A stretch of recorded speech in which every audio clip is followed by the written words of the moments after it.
I feel pretty good about it. I've worked on it this year and last year. First and foremost, we want to thank and appreciate KVEC for giving us the opportunity and giving the kids an opportunity to build the tiny house and getting the experience to work on an actual construction project.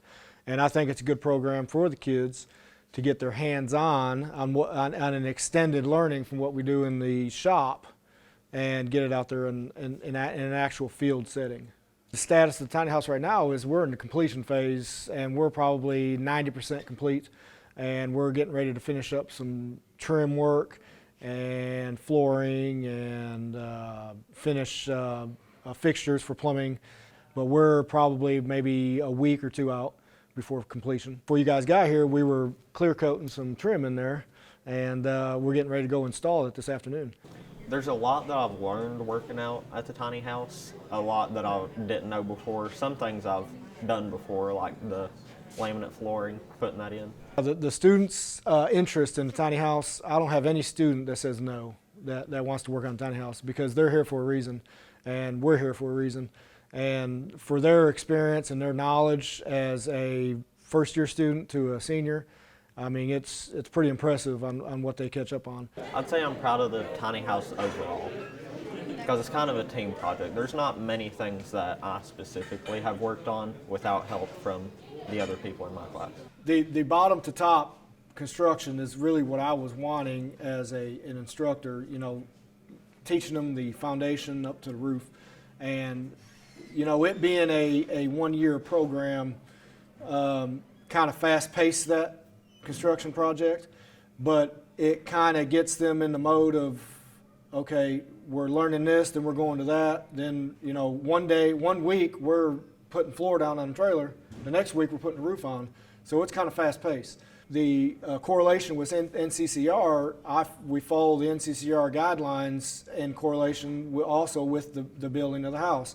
So say we start off in NCCR with the foundations, you know, then we start foundations of the tiny house, then we go to walls, then we go to roof, and then, you know, drying it in and so on and so forth. But it's a more fast pace with the tiny house, so we're trying to catch up with NCCR because it's more slower paced.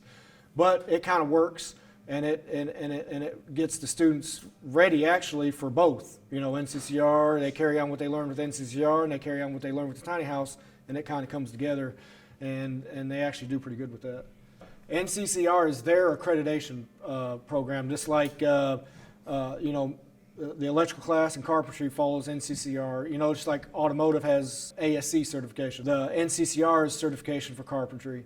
They follow these modules that gets them familiar and tested on, you know, foundations, walls, concrete, and stuff like that. That's their program assessment for their end of the year program for their completion of the carpentry program. Okay, it's a nationally accredited certification for our carpentry students here at the school. So once they complete their testing on NCCR, they get a certificate that follows them anywhere they go. So an employer can pull that up with their NCCR number and see what their qualifications are within that NCCR certification. And then it kind of gets them up higher on the totem pole for hiring and stuff like that, because they're more familiar with the industry. Program. The tiny house has been an excellent program to get multiple programs to collaborate on. The HVAC, electricity program, and carpentry working all together to see something, to go out and say, well, I built this. But our teachers are excellent. We have certified OSHA instructors here, so they can actually, as a certified instructor, they can get the cards and certification training for our students. Like I said, I want to appreciate Danny with KVEC and the opportunities they give us for this grant. And the kids appreciate it, school appreciates it, and we hope to continue it on here.